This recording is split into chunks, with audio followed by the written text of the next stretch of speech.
ରାସଗୋବିନ୍ଦପୁର ଥାନା ଅନ୍ତର୍ଗତ ଭଡ଼ାନଣ୍ଡା ନଦୀରୁ ବାଲି ଚୋରା ଚାଲାଣ, ଇଟାହାରୀ ବାଙ୍କବଣ ରାସ୍ତା ମରଣଜନ୍ତା, ପୋଲିସ ମୁତୟନ ଦାବି।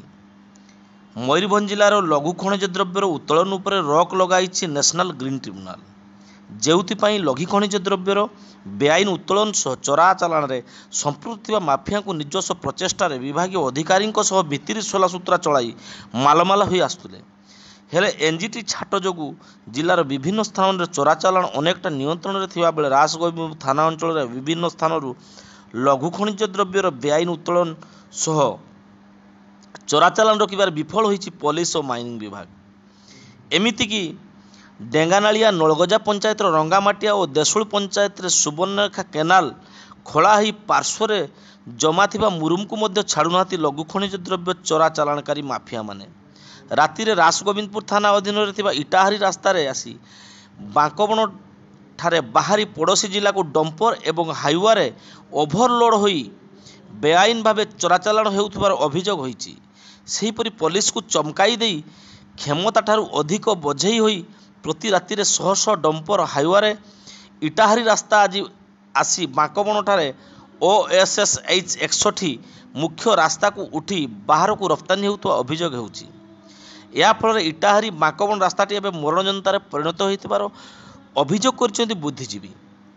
ତେଣୁ ଲଘୁ ଖଣିଜ ଦ୍ରବ୍ୟର ବେଆଇନ ଉତ୍ତୋଳନ ସାଙ୍ଗକୁ ଚୋରାଚାଲାଣ ବନ୍ଦ ପାଇଁ ରାସଗୋବିନ୍ଦପୁର ଥାନା ପୁଲିସ ସାମାନ୍ୟ ଗୁରୁତ୍ୱ ପ୍ରଦାନ କରି ବାଙ୍କବଣଠାରେ ଥିବା ପୋଲିସ କର୍ମଚାରୀ ମୁତୟନ ଦିଗରେ ଆନ୍ତରିକତାର ସହ ତ୍ୱରିତ ପଦକ୍ଷେପ ନେଲେ ମାଫିଆଙ୍କ ଲୁଣ୍ଠନରୁ ବର୍ତ୍ତି ପାରନ୍ତା ଏବଂ ରାଜ୍ୟ ରାଜକୋଷ ବଞ୍ଚିପାରନ୍ତା। ଏହା ବ୍ୟତୀତ ରାସ୍ତା ବିପର୍ଯ୍ୟୟକୁ ମଧ୍ୟ ରୋକାଯାଇ ପାରିଥାନ୍ତା ବୋଲି ସ୍ଥାନୀୟ ଅଞ୍ଚଳର ମତ ପ୍ରକାଶ ପାଇଛି। ସେହିପରି ଏହି ଚୋରାଚାଲାଣକାରୀ ମାଫିଆ ପଛରେ ସରକାରୀ କଳ ଏବଂ ଦଳର ଆଶୀର୍ବାଦ ଥିବା ନେଇ ରାସ୍ତା ଘାଟରେ ଆଲୋଚନା ହେଉଥିବାର ଲକ୍ଷ୍ୟ କରାଯାଉଛି।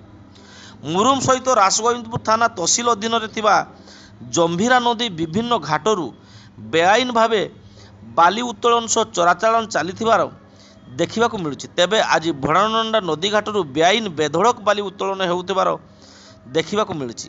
ତେବେ ସ୍ଥାନୀୟ ଗ୍ରାମବାସୀମାନେ ଚୋରା ବାଲିଗାଡ଼ିକୁ ଅଟକ ରଖି ବେଆଇନ ବାଲି ଉତ୍ତୋଳନକୁ ବିରୋଧ କରିଥିଲେ। ତେବେ ଏନେଇ ରାସଗୋବିନ୍ଦପୁର ଆଇସି ସୁକାନ୍ତି ଏକ ମତ ନେବାରୁ ସେ କହିଛନ୍ତି, ମୁଁ ଅଭିଯୋଗ ପାଇନାହିଁ। ଆଜି ଖବର ପାଇଗଲା ବେଳକୁ ବାଲି ଗାଡ଼ି ନାହିଁ। ତେବେ ପୋଲିସ ସବୁ ଜାଣି ଅଜଣା ନା ପ୍ରକୃତରେ ଅଜଣା ତା ସନ୍ଦେହରେ ଥିବା ଜଣାପଡ଼ିଛି। ଏନେଇ କ'ଣ କହୁଛନ୍ତି ସ୍ଥାନୀୟ ବୁଦ୍ଧିଜୀବୀ, ଆସନ୍ତୁ ଶୁଣିବା ତାଙ୍କ ମୁହଁରୁ।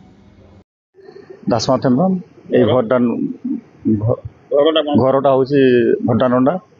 କ'ଣ କହିବେ ଏଇ ଯେଉଁ ନଦୀ ପାଖକୁ ବା ନଦୀକୁ ବାଲି ହେଉଛି ପ୍ରତ୍ୟେକ ଦିନ କ'ଣ ଘଟଣା?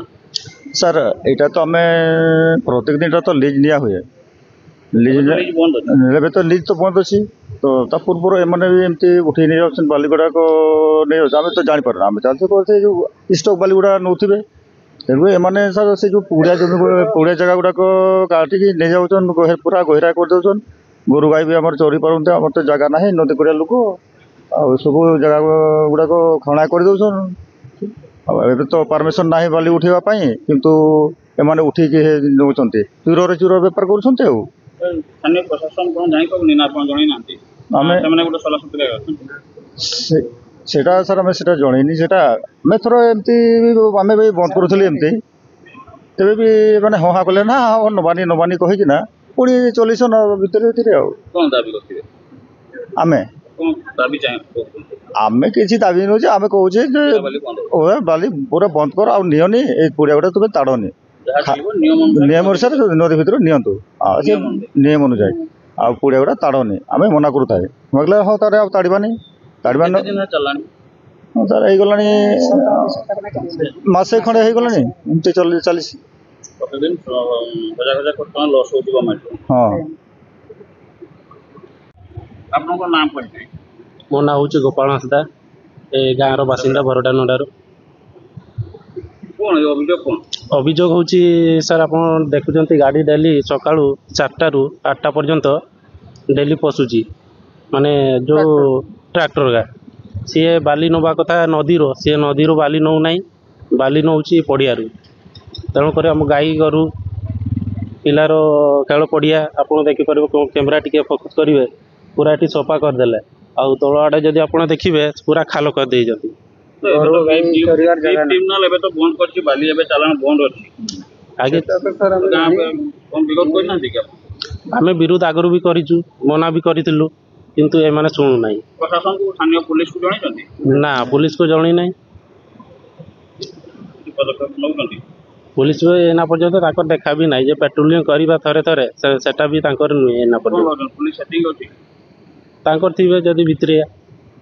କଣ ଦାବି କରିଥିବେ? ଆମେ ଦାବି କରୁଛୁ ଯେ ଯଦି ଗଭର୍ଣ୍ଣମେଣ୍ଟ ଲିଜ ଦେଇଛି ବାଲିଟା ନଦୀରୁ ଉଠାଯାଉ। ଏଇ ଯେ ପଡ଼ିଆ ତାଡ଼ିକି ପୁରା ଚୁରମାର କରିଦେଲା ସେଟା ନ ହଉ। ନଦୀକୁ ଭିଡ଼ିକି ଯିବା ପଡ଼ିଆ, ଆଜ୍ଞା ଯୋଉଟାକି ବାଲି ଚୋରା ହେଇଯାଇଛି। ବାଲି ଗରା ଡେଲି 4ଟାରୁ 8ଟା ପର୍ଯ୍ୟନ୍ତ ଚୁରରେ ଯାଉଛି।